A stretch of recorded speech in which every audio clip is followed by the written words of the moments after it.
વિક્રમ સંવત 2080 શ્રાવણ વદ સાતમ શીતલા સાતમ તારીખ 25/8/2024 રવિવાર શ્રી સ્વામિનારાયણ મંદિર કુંડલધામ દ્વારા ચાલતી રવિ સભામાં આજે આવો નજીક થઈએ ભાગ 60 ક્લાસમેટ એટલે સહાધ્યાયી સહપાઠી સાથે ભણનારા મિત્રો.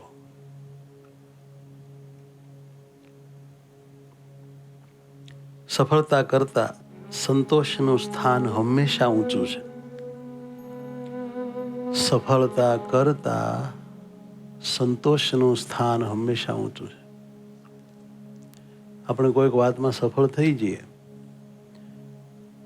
પણ સંતોષ ન હોય અથવા દિલથી પોતાને આમ આનંદ ન મનાય, સંતોષ ન મનાય,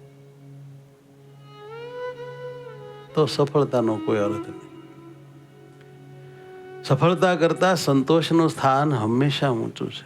તમે હરિભગત થયા એનો તમને સંતોષ હોવો જોઈએ. અમે સાધુ થયા એનો અમને પરમ સંતોષ હોવો જોઈએ. સાધુ થઈ ગયા એ સફળતા થઈ ગઈ, પણ સાધુ થઈ ગયા પછી સાધુ થયાનો સંતોષ ન હોય, સુખ ન હોય, હર્ષ ન હોય, આનંદ ન હોય, એ કંઈ ઠીક નહીં.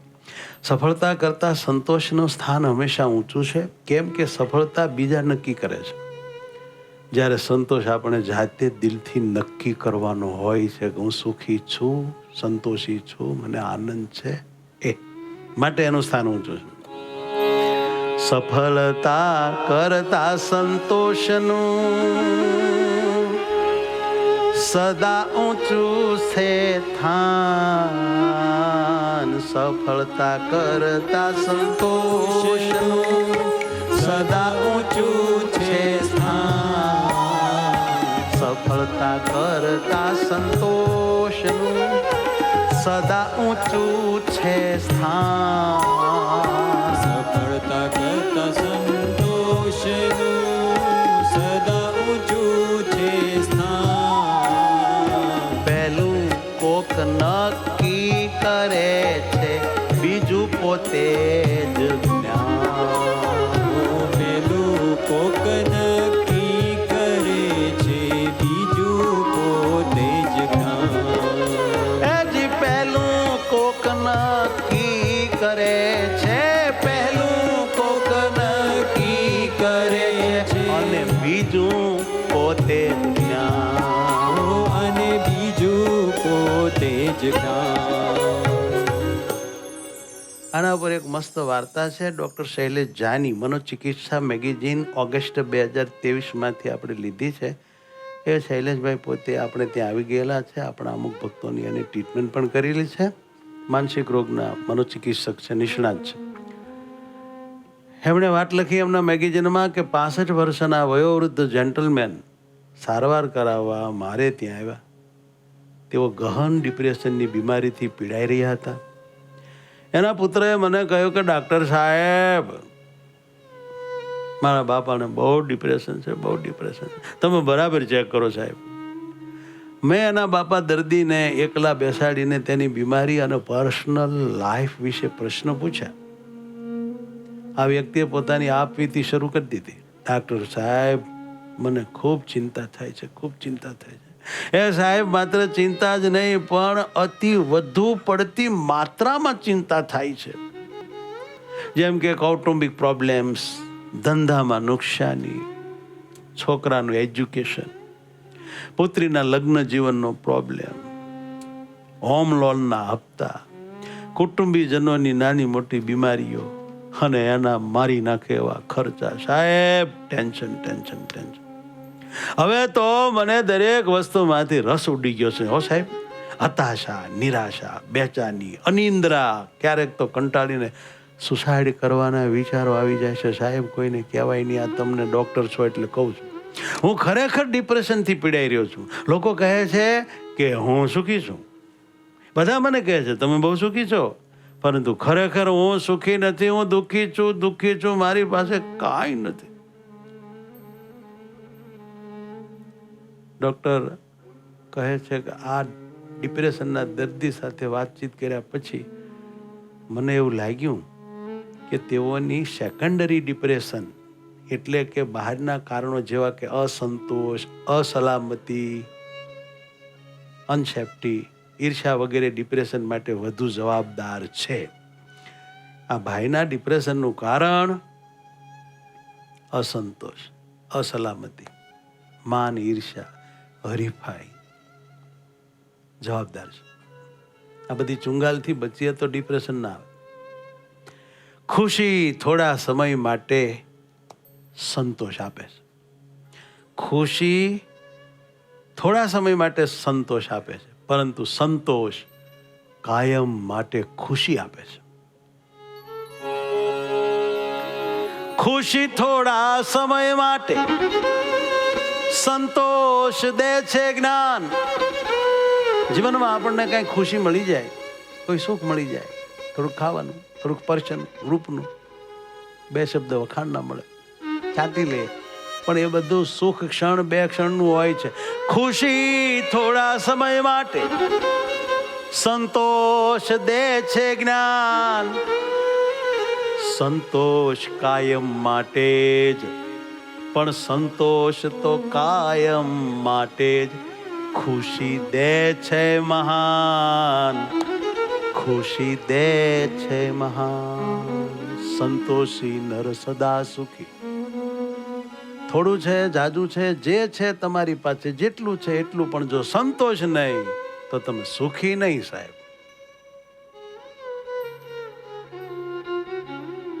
સંતોષ રાખો.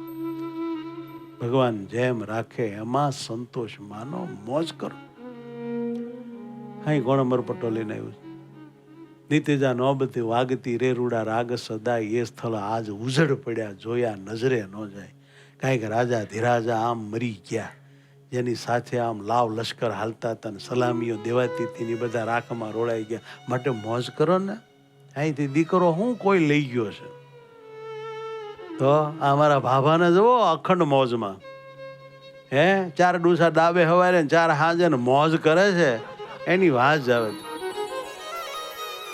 ડૉક્ટર સાહેબ કે મેં પછી ભાઈને કીધું કે ભાઈ તમે એક કામ કરશો? બોલો ને સાહેબ, આ ડિપ્રેશનમાં જ છોડાવો ભાઈ સાહેબ, તમે કોઈ એક કામ કરો, ગમે એવી ભારે દવા દઈ દો, ભલે ને 10,000 રૂપિયાનું એક ઇન્જેક્શન હોય, લાખ રૂપિયાનું હોય તો ભલે, પણ એકવાર હાજા થઈ જાય ને તો બધું થાય બાપુ. એ પહેલું સુખ જાતે નહીં રહે. અરે મકાન વેચીને પણ મારે દવા કરાવી છે ને મારે એકદમ ટેન્શન ફ્રી થવું છે. ડૉક્ટર સાહેબ બોલો કયા ખર્ચાની, કઈ કંપનીની, કેવી ભારે દવા લેવાની?